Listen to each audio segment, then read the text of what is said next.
Hi friends, இன்னைக்கு தளபதி விஜய் அவர்களை ரொம்ப தரம் தாழ்ந்து தரக்குறைவாக விமர்சனம் பண்ணியிருக்கிற ஒரு தற்கொலைக்கு தான் பயிரிட்டு கொடுக்க போகிறோம். அது யாருன்னு கேட்டிங்கன்னா, தமிழக வாழ்வுரிமை கட்சியோட தலைவர் வேல்முருகன். இந்த ஆள் கேட்டிங்கன்னா தமிழருக்கான பயங்கரமாக சீன் போட்டு நம்ம நிறைய தடவை பார்த்துருக்கோம். இன்னைக்கு அதே தமிழ்நாடாக இருக்கக்கூடிய தளபதி விஜய் அவர்களுடைய அரசியலை பொறுத்துக்க முடியாமல் எந்த அளவுக்கு இறங்கி பேசியிருக்கான்னு கேட்டிங்கன்னா, அவருடைய பேச்சை நான் இப்போ தான் கேட்டேன். அதாவது தளபதி விஜய் அவர்கள் இப்போ கல்வி விருது வழங்க விழா, அதாவது தன்னுடைய இந்த தமிழ்நாட்டில் உள்ள மாணவிகளுக்கு 10ஆம் 12ஆம் வகுப்பு பொதுத் தேர்வில் அதிக மதிப்பெண் பெற்றவங்களுக்கு பரிசு பொருட்கள் சான்றிதழ் கொடுத்துட்ருக்காரு. இது 2ஆம் கட்டமாக இன்றைக்கி நடைபெற்று இருக்குது. இது 3ஆவது வருடம் இது கொடுத்துட்ருக்காரு. ஸோ இப்போ அரசியலாக வந்ததுக்கப்புறம் இது பெரிய லெவலில் மக்களிடையே பார்த்திங்கன்னா ஒரு ரீச் ஆகிருக்கு. மக்கள் எல்லாரும் கொண்டாடுறாங்க. அவர் கையால் விருது வாங்குறதுக்கும் பரிசு பொருள் வாங்குறதுக்கும் மாணவிகள் முண்டி போட்டு வராங்க. பேரண்ட்ஸுகளும் அவ்வளோ பெருமையாக தளபதி விஜய் உள்ள பரிசு பொருட்களை வாங்கிட்டு அவரை வனதார வாழ்த்துறாங்க. அது பார்த்தீங்கன்னா தன்னிச்சையாக தனக்கு தோன்றதை அவங்க அங்கே பேசுகிறாங்க. இதை இங்கே உள்ள அரசியல் கட்சிகளால் பொறுத்துக்க முடியல. இந்த ஆளுக்கு இவ்வளோக்குள்ள ஒரு மக்கள் செல்வாக்கு இருக்குது, இதை எப்படியாவது உடைக்கணும்னு சொல்லிட்டு ஒவ்வொருத்தரும் ஒவ்வொரு மாதிரி இது பார்த்தீங்கன்னா ஓட்டுக்காக பண்ணுறாரு. அதாவது இதுக்கு முன்னாடி உள்ள அரசியல் கட்சிகள்லாம் ஓட்டுக்கு பணம் கொடுத்துவாங்க. இவர் இப்போயே பார்த்தீங்கன்னா பொருளாக கொடுத்து நாளைக்கு ஓட்டு வாங்க பண்ணுறாரு. அப்படி இப்படின்னு ஏகப்பட்ட கதர்கள், ஏகப்பட்ட விமர்சனங்கள். ஓகேவா, சரி, அதெல்லாம் பார்த்தீங்கன்னா ஒரு அரசியல் ரீதியாக எதிரிகள் விமர்சனம் பண்ணால் செய்வாங்க. அதெல்லாம் நம்ம பார்த்தீங்கன்னா அதுக்கு தகுந்த பள்ளி கொடுக்கலாம். ஆனால் அதெல்லாம் விட ரொம்ப தரம் தாழ்ந்து ஒரு வக்ர புத்தியோட ஒரு ஆள் விமர்சனம் பண்ணியிருக்காருன்னா அது இந்த ஆள் தான். யாருன்னு கேட்டீங்கன்னா, தமிழக வாழ்வுரிமை கட்சியோட தலைவர் இந்த வேலுமுருகன் தான். இவர் பார்த்தீங்கன்னா அந்த அளவுக்கு தரம் தாழ்ந்து, அதாவது என்ன சொல்லியிருக்காரு கேட்டிங்கன்னா, நம்ம தமிழ்நாட்டில் உள்ள போயெல்லாம் முட்டா போயெல்லாம் இருக்கான், நான் நடிகனை குறை சொல்ல மாட்டேன். அதாவது ஒரு 2 கிராம் தங்கத்துக்காண்டி பார்த்தீங்கன்னா தான் பொம்பளை பிள்ளையில 1 வயசு பிள்ளையிலேருந்து 10th 12th நாளைக்கு காலேஜ் படிச்சுட்டு அடுத்தால மாச்சானுக்கு மனைவியாக போகிற அந்த பிள்ளைங்களை ஒரு நடிகனை பார்க்குறது அவங்க கையில் பரிசு போடுவாங்க. அவங்ககிட்ட கிட்ட போய் விட்டுக்கிட்டு அவன் இப்போ கிட்ட நின்றுக்கு போஸ்ட் கொடுத்துக்கிட்டு ஃபோட்டோ எடுத்துக்கிட்டு விஜய் என்னான்னு இல்லை கேவலமா இல்லையா அப்படின்னு அதை பார்த்தீங்கன்னா ரொம்ப வக்ர புத்தியோட அந்த ஆள் பேசியிருக்கான், வர்ணிச்சு. அதெல்லாம் ஏன்னு கேட்டிங்கன்னா, அந்த ஆளை விட தளபதி விஜய் டிவிக்கே தமிழை வச்சுக்கலுக்கு இவர் தமிழை வாழ்வுரிமை கட்சி உங்களுக்கு தெரிஞ்சிருக்கும். ஸோ இவர் பார்த்தீங்கன்னா வந்ததுக்கப்புறம் டிவிக்குன்னா விஜய் பற்றி தான் தெரியுது. எல்லாருமே விஜய் கட்சி சொல்கிறாங்க. ஸோ இவருடைய கட்சியோ யாருமே கண்டிக்கிறது கிடையாது. அதனால இப்போ ரீசெண்டாக கொடியெல்லாம் கலர்லாம் மாற்றினார், உங்களுக்கு தெரிஞ்சிருக்கும். ஸோ அதனால எல்லாரை விடையும் இவருக்கு பார்த்தீங்கன்னா அந்த டிவிக்கு தமிழை வச்சுக்கலகம் தளபதி விஜய் மேலே ரொம்ப ஒரு பெரிய பொறாமக்கணும். அவர் பார்த்தீங்கன்னா பெருசாக பார்த்தீங்கன்னா வளருது, மக்கள் கொண்டாடுறது எல்லாருக்குமே பிடிக்காம இருக்குது. தமிழ்நாட்டில் உள்ள பெரிய பெரிய அரசியல் கட்சிகளுக்கு இவருடைய மக்கள் செல்வாக்கு இவர் வளர்ந்து வர்றது நிறைய பேருக்கு பிடிக்காம இருக்குது. ஆனால் அதில் இந்த ஆளுக்கு ரொம்ப அதிகமாக இருக்குது. அதனால தான் இந்த அளவுக்கு தரம் தாழ்ந்து ஒரு விமர்சனம் பண்ணியிருக்காரு. இதை பார்த்த உடனே எனக்கு என்ன வச்சுன்னா, உன் மண்டையில் என்ன இருக்குது? உன் மண்டையில் ஃபுல்லாக அந்த வக்ர புத்தி இருக்குது. உன்னோட வக்ர புத்தி இப்படி இருக்க போய் தான் நீ வக்ரமாக அந்த விஷயத்தை பார்க்குற. அதாவது இங்கே தமிழ்நாட்டில் உள்ளவங்க எல்லாருமே அதை பார்த்தீங்கன்னா ஒரு சந்தோஷமாக தளபதி விஜய் இவ்வளோக்குள்ள நல்லது பண்ணுறாரு அப்படின்னு பார்க்குற நேரத்தில் சில பேர் அரசியல்வாதிகள் அதை ஓட்டுக்காக பண்ணுறாருன்னு பார்க்குறாங்க. இது நார்மலாக எல்லாரும் விமர்சனம் பண்ணுவாங்க, அப்படி பார்ப்பாங்க. ஆனால் அது ஒரு வக்ர புத்தியோட பார்க்குறதுக்கு அந்த வக்ர புத்தி உள்ள எண்ணத்தால் தான் அப்படி பார்க்க முடியும். ஏன்னா உன் மனசில் அழுக்கு இருக்குது, உன் மண்டையில் மூளையில் எல்லாம் அந்த அழுக்கு படிஞ்சவங்களால அப்படி தான் தோணும். இப்போ நம்ம நல்ல மனசு உள்ளவங்களுக்கு பார்க்குற எல்லாமே நல்லாதான் தெரியும். அந்த மாதிரி பார்க்கும்போது இதெல்லாம் மனசு ஜனமாக அப்படின்னு நம்மளுக்கு தோணுது. ஸோ அந்தளவுக்கு இதை பேச்ச வேணா. அவரோட வயசு என்ன? 50 வயசு தளபதி விஜய் அவர்கள். அப்புறம் அந்த மாணவ செல்வங்களை ஒரு குழந்தைகளாக அவர் தான் தம்பி தங்கைகளாக ரொம்ப பார்த்தீங்கன்னா பாசத்தோட அவர் ஓட்டுக்காக பண்ணுறாருக்கிட்டுமே அதில் எனக்கு பொறுத்த வரைக்கும் எந்த ஒரு தவறுமே கிடையாது. ஏன்னா இங்கே உள்ள அரசியல் கட்சிகள் தான் கோடி கூடிய கொள்ளையடிச்சு மாறி ஆட்சி அமைச்சு அதில் வர பணத்தில் இலவசமாக லேப்டாப் கொடுக்கும், இலவசமாக நாங்கள் அது கொடுக்கும், இது கொடுக்கணும் எல்லாமே பண்ணும்போது இவர் இது வரைக்கும் அரசியல் கட்சியாக இந்த மக்களால் எதுவுமே பயன்படாத வகையில் அவர் நடித்த சொந்த பணத்துலேருந்து சொந்த காசுலேருந்து அது ஒரு நல்ல விஷயத்தை தான் அவர் செலவு பண்ணுறாரு. அது ஓட்டுக்காக அரசியலுக்காக இருந்தாலுமே அது தவறு கிடையாது நான் சொல்லுவேன். ஏன் நல்ல விஷயம் தானே.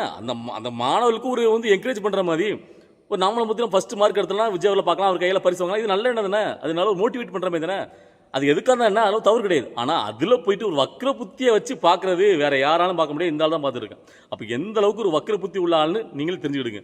ஸோ இதை பார்க்கும்போது எனக்கு ரொம்ப கேவலமாக இருந்துச்சு. ஸோ அதனால தான் உங்கள்கிட்ட ஷேர் பண்ணிச்சேன். நீங்கள் பார்த்துருக்கோம், உங்களுக்கு இந்த ஆளை பற்றி பார்க்கும்போது உங்களுக்கு என்ன தோணுது அப்படிங்கிறத கண்டிப்பான முறையில் பார்க்குற வீடியோ பார்க்குற எல்லாருமே தங்களுடைய கண்டனில் பதிவு பண்ணுங்கள். அது மட்டும் இல்லை, தமிழை வச்சுக்கள் தோழ தோழிகள் எல்லாருமே இதுக்கு எதிரான முறையில் ரொம்ப ஒரு கண்டன பதிவு தெரிவிக்கும் நான் கேட்டுக்கிறேன். ஏன்னு கேட்டீங்கன்னா, இந்த மாதிரிலாம் பேசலாம் அனுமதிக்க முடியாது. அதாவது அவர் தமிழ் தானே, என்ன பார்த்துருக்கீங்க, இவர் பெருசாக தமிழ்நாட்டு மக்கள் இவ்வளோக்குள்ளே இருக்காங்க அப்படின்னு பேசுகிறாரு. இவர் தமிழனா இல்லையானு தெரில. ஆனால் தளபதி விஜய் தமிழன் தான். தமிழை தான் தம்பி தங்கையில் கொடுக்காரு. அவர் தொழில் சினிமா தொழில் தானே. இவரு யோக்கியமா இல்லை நான் கேட்குறேன். இல்லை, தளபதி விஜய் அவர்களை பற்றி விமர்சனம் பண்ணுறதுக்கு இந்த வேல்முருகனுக்கு என்ன தகுதி இருக்குன்னு நான் கேட்குறேன். இவர் இப்போ கூட பார்த்தீங்கன்னா இவரை மதிக்கவே இல்லை. சட்டமன்றத்தில் கூட பேசுறதுக்கு அனுமதி கொடுக்க மாட்டேங்காங்க. அந்த அப்படி இருந்தும் அந்த ஆலமர கட்சிக்கு முட்டு கொடுத்துக்கிட்டு செம்படிச்சுக்கிட்டு இவரெல்லாம் பார்த்தீங்கன்னா தளபதி விஜய் விமர்சனம் பண்ணுறதுக்கு என்ன தகுதி இருக்குது? குறைஞ்சபட்ச தகுதின்னு எதுவுமே கிடையாது இந்த ஆளுக்கெல்லாம். நான் கேட்குறேன், இவர் வந்து பார்த்தீங்கன்னா தமிழனுக்கு துரோகம் பண்ணுற ஒருத்தவங்க கூட கூட்டணி வச்சுக்கிட்டு தமிழன் துரோகம் பண்ணுறவங்களோடய வந்து பார்த்தீங்கன்னா செம்படியாக போய்கிட்டு முட்டா கொடுத்துட்டு இருக்கு, தன்னுடைய சுயலாபத்துக்காக பேசிட்டு இருக்க இந்த ஆள்லாம் தளபதி விஜயவர்களை பற்றி இந்த வக்ர பற்றியோட விமர்சனம் பண்ணுறதை பார்க்கும்போது தமிழ்நாட்டு தம்பி தங்கைக்கு தளபதி விஜயோடைய தங்கைமார்கள் தங்களுடைய உச்சபட்ச கண்டனத்தை இந்த ஆளுக்கு எதிராக தெரிவிக்க நான் கேட்டுக்கிறேன். ஸோ அதுக்கப்புறமா அதாவது இப்போ ரீசெண்டாக ஒரு சர்ச்சை போயிட்டு இருக்கலாம். மக்கள் நீதி மையம் கட்சியோட தலைவர் கமல்ஹாசன் அவர்கள் இப்போ ரீசெண்டாக ஒரு சர்ச்சை கிளப்பிட்டு போயிருக்காரு. வேணும்னே தான், அதாவது பார்த்தீங்கன்னா இங்கே அவரும் ட்ரெண்ட் ஆகணும், அவர் யாருமே மதிக்கல, ஒரு அரசியல் காமெடியாக பார்த்துட்டு இருக்காங்க. அது மட்டும் இல்லாமல் ஆளுங்கட்சியில் வந்து ஏகப்பட்ட சர்ச்சைகள் ஏகப்பட்ட பிரச்சனை இதெல்லாம் மூடி மறைக்கிறதுக்கு இப்போ ஒரு சர்ச்சை கிளப்பிட்டு சோசியல் மீடியாவில் வேற பக்கம் திருப்பி விட்டு ஒரு பாட்டு போயிட்டார். ஓகேவா? ஸோ இதில் தளபதி விஜய் அவர்கள் கருத்து சொல்லலை. இவர் வந்து பார்த்தீங்கன்னா இப்போ தமிழர் பக்கம் நிற்கிறா, கன்னடம் பக்கம் நிற்கிறா. நாங்கள்லாம் என்னதான் ஆனாலும் கமல்ஹாசன் அவர்களுக்கு பின்னாடியாக நிற்போம், கமல்ஹாசன் அவர்கள் தமிழருக்காண்டி. நான் கேட்குறேன், விஜய் அவர்கள் எதிர்க்கு இந்த ஆளுக்காக சப்போர்ட் பண்ணி பேசணும்னு கேட்குறேன். இந்த ஆள் அவருன்னு அவ்வளோக்குள்ளே நன்னுலான்னு கேட்குறேன். இந்த ஆளே முழுக்க அதாவது எதை எதிர்த்து அரசியல் கட்சி ஆரம்பிச்சுட்டு இருந்தாரோ அதெல்லாம் இல்லாமல் கொஞ்சம் கூட ஒரு மக்களை பற்றியோ எதை பற்றியோ கவலை இல்லாமல் தன்னுடைய சுயலாபம் தன்னுடைய சுயதன்னு கேட்டுட்டு ஒரே ஒரு எம்பி சீட்டுக்காண்டி மானங்கட்டத்தில் போயிட்டு அங்கே கூட்டு வைக்காரு. ஸோ இவர் பண்ணுற எல்லா முடிவுலையும் மொக்கத்தனமாக இருக்குது. இதில் இவர் வந்து பற்றி தேவையில்லாமல் ஒரு சர்ச்சையை கிளப்பி வரோம், அதுக்கு எல்லாருமே கூட போய் நிற்கணுமா, அதுக்கு குரல் கொடுக்கலையான்னு விஜய் அவர்களை பார்த்து அவன் கேள்வி கேட்டிருக்கான். நான் கேட்குறேன், இதுக்கு எதிராக இதுக்கு விஜய் அவர்களை பார்த்து குரல் கொடுக்கணும்னு கேட்குறேன்.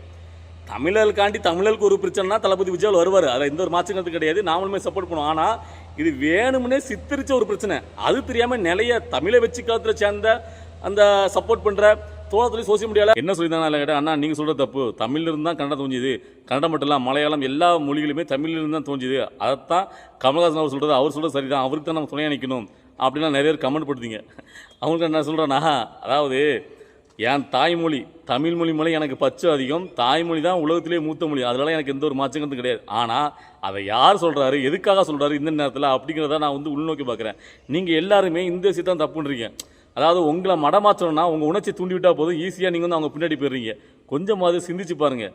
இவ்வளோ நாளாக கமல்ஹாசன் அவர்கள் எதுக்காக வந்து பார்த்தீங்கன்னா கொலை கொடுத்தாரு, இப்போ அவருடைய சுயலோபத்துக்காக எதுக்காக பேசுறாங்கன்னு பார்த்துக்கணும். இப்போ அவர் ஒரு எம்பி சீட்டு டிஎம்கேல வாங்கியிருக்காரு, அவர் அரசியல் கோமாளியாக பார்த்துட்டு இருக்காங்க. விஜய் அவர்களுக்கு மக்கள் செல்வாக்கு 4 நாள் கூட்டிகிட்டே போகுது. ஸோ இப்போ அவங்க முட்டு கொடுக்குற டிஎம்கே கட்சியை பற்றிய சில பிரச்சனைகளை மூடி மறைக்கிறதுக்காகவும் அவருடைய இந்த அரசியல் கோமாளித்தனத்தை எல்லாரும் பேசக்கூடாது, அவரை பற்றி உயர்வாக பேசணும் அப்படின்னா இந்த சர்ச்சையை இந்த நேரத்தில் கிளப்பி விட்டுருக்காரு. இப்போ எல்லாரும் பெருமை சொல்லுவாங்கல்ல, கமலை பார்த்தீங்களாப்பா எவ்வளோக்குள்ளே அவர் படமே ஓடாட்ட மாதிரி தில்லா நிற்கிறார்ல, மனுஷன் மான தமிழன் தான், அவர் விட்டு கொடுக்கல அப்படி எல்லாரும் பெருமையாக பேசணும் அவரை பற்றி.